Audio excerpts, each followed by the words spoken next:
what actually can we do to make a more seamless workplace with whatever generation we have? See, the heart of this issue is really not just one generation or another. It's how do we connect with people who are a little different than us? So let's return to my story. Where we last left off, I was kind of like a hopeless engineering student halfway through my degree. I just failed the semester, didn't really have a vision for my future. There's no other way to put it. I really fell into a depression. And for the first time in my life, I just didn't like what I was doing and even where I was at. So I finally decided to do something different. I decided that it was time to just ask for help. Wow, what a radical idea. It was time to stop being the person who pretended to know everything and have all the answers and look for someone who can guide me. So there I was, Arizona State University. I couldn't drop out because I was halfway through my degree and I'd already sunk in a bunch of money into it. And I was going to do whatever I could to finish engineering. If not, just the one thing would be to prove my dad wrong, for better or for worse. So I kept in engineering, but I went looking. I took a bunch of odd jobs. I took a bunch of unique classes. I tried different degrees. I tried all sorts of things. But the one thing that really helped me out was a class that I took from Dr. Dean Kashiwagi, the second presenter of today. And he was teaching a class in the construction department. And it was a class all about project management and procurement. And he has this really unique model that he calls how to know everything without knowing anything. And for me, know-it-all Jake, who wanted to know everything, I was like, I read this in the course description, I was salivating. I was like, I want to know everything, tell me the secrets. And here's how he explained it. He says in the big scheme of things, if we're looking at all of the information in the world, like 0 to 100% of information, if you were to know 100% of information, that means a butterfly can flap its wings in Africa and you know how it affects the weather where you're at. So in the big scheme of things, we know next to nothing. In fact, even if we spent our whole life studying something or getting really educated, no matter what, we're always going to know just a tiny percent. So the key is, how do we fill in those gaps? And his answer is actually project management and procurement. See, what he says is when we can admit to ourselves how little we know, and when we stop trying to pretend to know everything, then we finally enter this place where we can get help. And that's what project management is about. And that's what procurement is about. It's about whenever you as an organization have an issue that you don't have the expertise in-house to solve, what do? You go out and you outsource. You hire someone who does know. You bring in an expert vendor, a contractor, sometimes a consultant. And the more we can do this, the more we can look at ourselves and say, hey, we don't have the skills to do this. And the more we can utilize expertise, the more effective our projects will be. And it's super interesting. But you look at something like the IT industry. As the IT industry was up and coming, every organization was rushing to have an in-house IT expert. Oh, we have an IT team, or we're doing this, we're doing that. We got to make sure I have this IT team.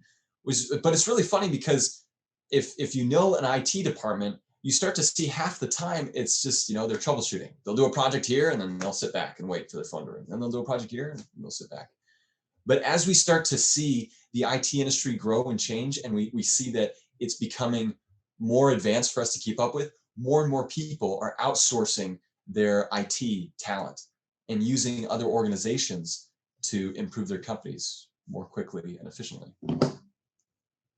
So Dr. Dean took this single idea, and he's going to tell you more about it in his presentation, but he developed his research group, and he's used his model almost 30 years now, all around the world, and just about every industry you can think of. It's great results, great success, but I'll let him get into that. But what you might be wondering is, all right, this is great, but what does it have to do with millennials and engaging the workforce? Well, it comes down to this. Before I knew about this approach and this mentality and methodology, I was trying to be the expert. I was trying to be the guy who knew everything. I had this mentality that it was possible to know all the information. My goal was always to be the smartest person in the room, to have the answers. I was that annoying guy that you don't like that was like, actually, no, the fact and figure is this. Just because I thought that's what made somebody valuable. But for the first time, I realized that the only way to be successful is actually to admit that you don't know. To not try to be the smartest person in the room, but try to be the person who's willing to look the dumbest by admitting what you don't know and asking for help, willing to reach out to others, willing to admit where you fall short. So that's exactly what I did. That was so inspiring to me to hear somebody tell me it's okay to not know. It's okay to ask for help. In fact, you'll be more successful if you do that. I went to Dr. Dean and I said, hey, this is me asking for help. I don't really know what I want to do. I don't know where I'm going, this and that. And it was really funny. I was sitting across Dr. Dean at his desk in his office, and he asked me, he's like, well, Jake, what do you want? And I said, I don't really know, actually. I'm not really sure. I thought I wanted to be an engineer. I was thinking about doing an engineering internship, and I'm not sure. And so Dr. Dean sat back and he looked at me. He said, well, why don't you figure out what you want? Then you come back to me. I said, I can't help you with that. If you don't know what you want, no one's going to be able to help you with that. So you got to figure it out. So I went my way and I spent some time thinking about it. I spent some time in his class and continued doing some soul searching. And I actually kept on coming back to Dr. Dean every few weeks. And I kept on asking him for a job. I was like, hey, give me a job. I want you to help me plan my future. He kept on telling me the same thing. Then finally it hit me. Finally, I came back to him and I said, Dr. Dean, I actually don't really know what I want to do in the long term. I don't think I can know it right now. But I really like what you teach and I really like your model. I think I just want to know more about that. I want to be able to do what you do. And he said, that is something I can help you with. So that I do have expertise in. Said, if you want to do that, I can help you. And this is what's key with so many young people is we almost expect them to be able to plan out their whole life, to know what they're going to do when they're 50. But how can you know what you're going to do with the rest of your life when you're 18 years old? I mean, I'm sure most of you here have even had a career change at some point or a job change where you just had no idea of where you're going to end up. So it's the same thing. But Dr. Dean knew that I had to recognize that the only way that he could help me and I could be helped is if I was willing to learn from him with what he had. So that was the first thing he did. He helped me figure out what it is I actually wanted. And he helped me get with the right question in mind.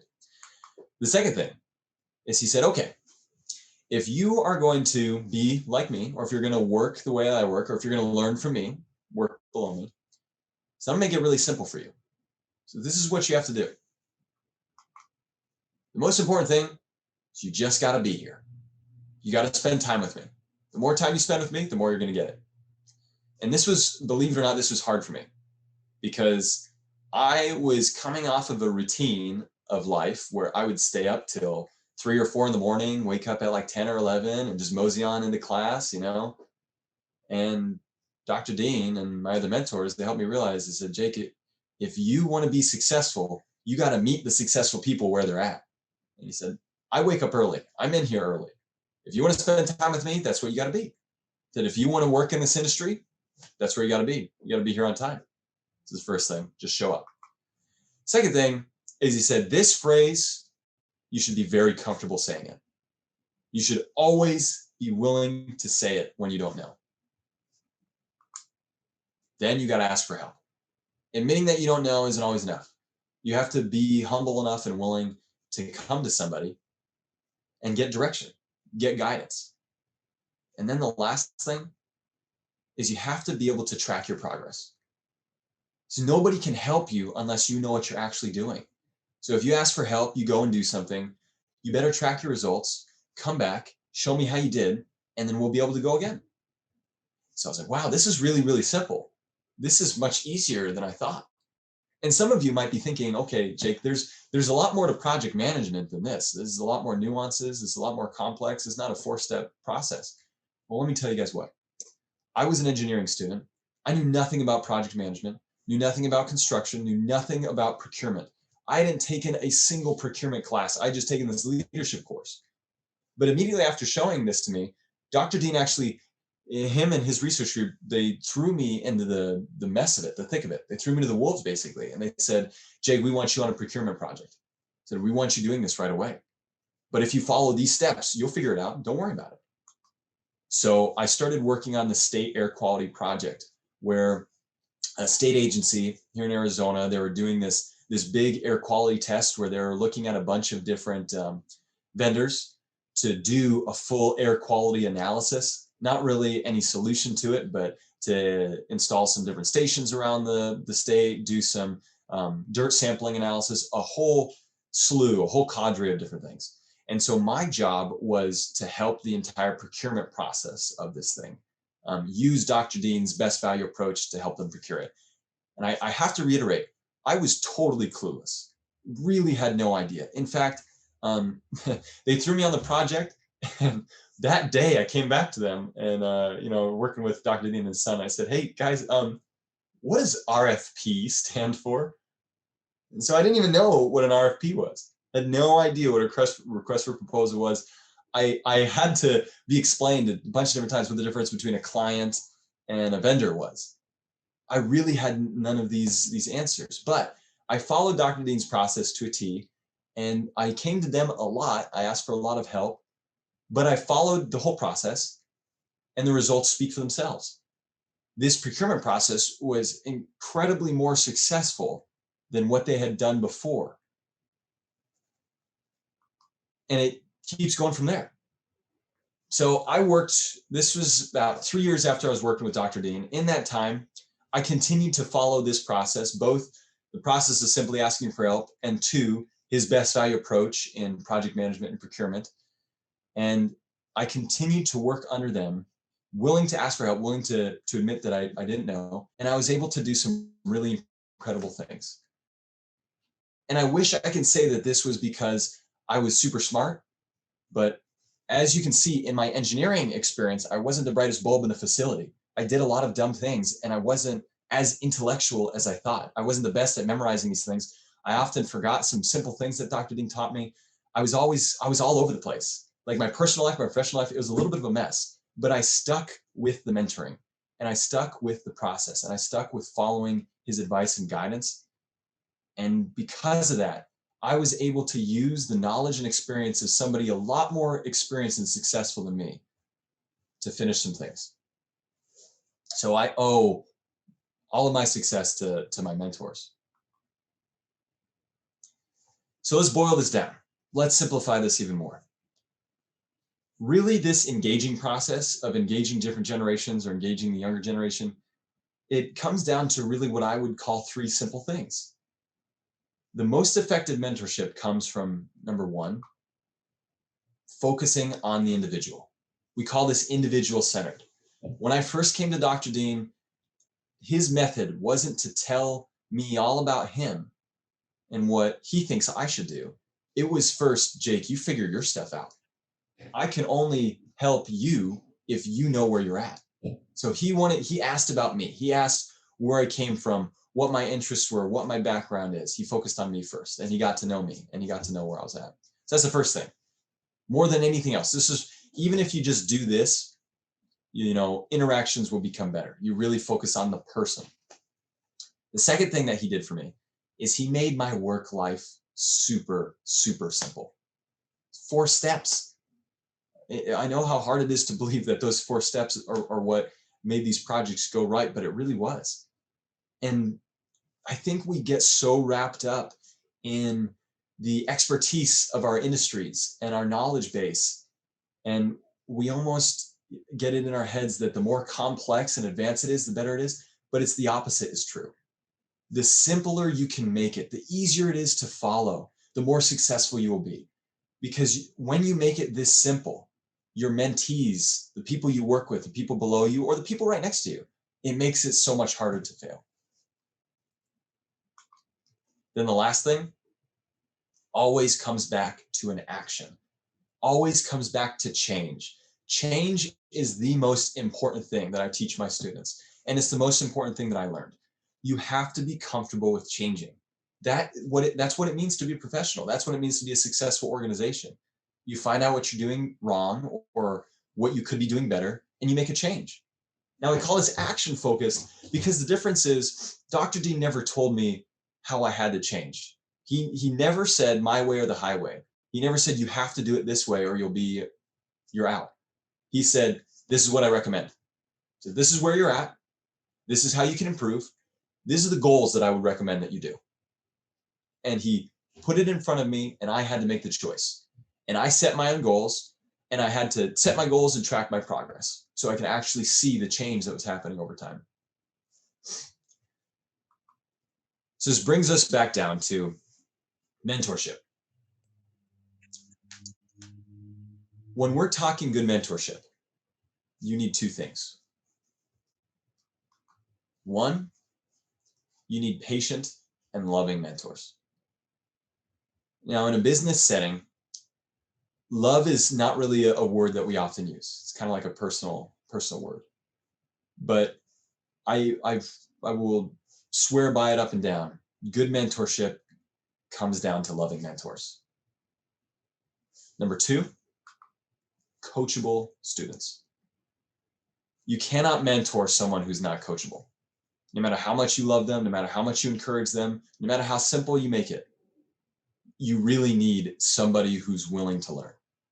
So the most important thing to find, if you're looking for people on your team, if you're hiring, whatever, the most important thing to look for isn't someone who's really skilled, isn't even somebody who has a great degree. Because if we look at our industry 30 years ago, sometimes even less than that, we have a lot of successful people who didn't have degrees and who are super successful now. Really, what's most important to look for are people who are willing to be coached, people who are willing to listen. If you can find someone who's coachable, you can teach them anything. So just to paint a picture of this, when I was working with Dr. Dean, I'm telling this story as if it was like all peachy keen, but I was a really difficult person to work with. Like I said, if you kind of get the gist of what I was explaining in the beginning, I was pretty stubborn. I was pretty arrogant. I thought I knew everything. So coaching me wasn't always easy. I was willing to learn, but I put up a fight. And I did some ridiculous things. I did some crazy things that probably would have got me fired if I was working in any other professional setting. Like there were some times where I got into full-on arguments with Dr. Dean or his son, who was my other mentor, Dr. Jacob, where I would be in their office, we'd be like yelling at each other. I'd be mad, like I'd be angry, like the type of anger that you would see from in a family setting, a younger child to an older child or to a parent, where I would do some things where I just wouldn't come into work one day, or I would come in super late, or I'd make these big mistakes. But no matter how many ridiculous things I did, no matter how unprofessional I was always received with, listen, do you want to get better? Do you want to improve? Do you still want to follow this path? Do you want to learn from us? And without a doubt, no matter how mad I was, I'd, yes, I do. Okay. Say, okay, then let's get back to it. And it was always this environment of forgiveness. As long as I was willing to listen in the end, then they were willing to be patient and forgiving. And I think that's really what made most of the success. So now what I want to do, if you're all willing, I mean, we'll do it really quick, but it can be pretty helpful, is I'm going to put back up these three things again. And what I challenge a lot of people I talk to is to actually take a moment to do some quick reflection. So I'm just going to give you about 30 seconds, maybe a minute for each of these. But first thing that I want you to do is, either grab a piece of paper or pull up a Word doc. I want you to think of a person. Think of a person that you're kind of mentoring or guiding. It doesn't have to be a formal mentor-mentee relationship. It really could be someone at work. It could even be someone in your personal life, but somebody who might be looking up to you, somebody who might be learning from you. Think of that person, write their name down, and then write down a challenge that they're facing or a desire that they have, like what their root desire or goal is. Next, looking at simplicity structure. Think about one thing you can do to make their life easier. Make it so they don't have to think as much. Makes them have to make as many decisions. Ideally, something that helps them with their challenge or their desire. It could be something as easy as, what Dr. Dean did, give these simple steps. It could be doing something more for them, setting up a structure, doing something, taking something off their plate, giving them a tool. What's one thing you can do to make their life easier? Last, action-focused step. Now I want you to write down what goals you think they would be willing and capable of doing. What are some goals that you think that they want to do? Not what you think would be best for them, but if you really think about it, be like, yeah, I actually think they would enjoy that, or they'd be willing to do that. Just write down a couple goals. Ideally, that will help them out with this thing. As soon as you're done with that and is done with these things, let me know in the chat or speak up. Let me know when you're good to move on, and we'll go to part 3 of our millennial story. If you enjoyed this video, make sure to hit the thumbs up button and subscribe to our channel for more content. If you have any questions about the best value approach or for Dr. Dean, leave them in the comment section below and we'll get to them in a later video. Thanks, and we'll see you next time.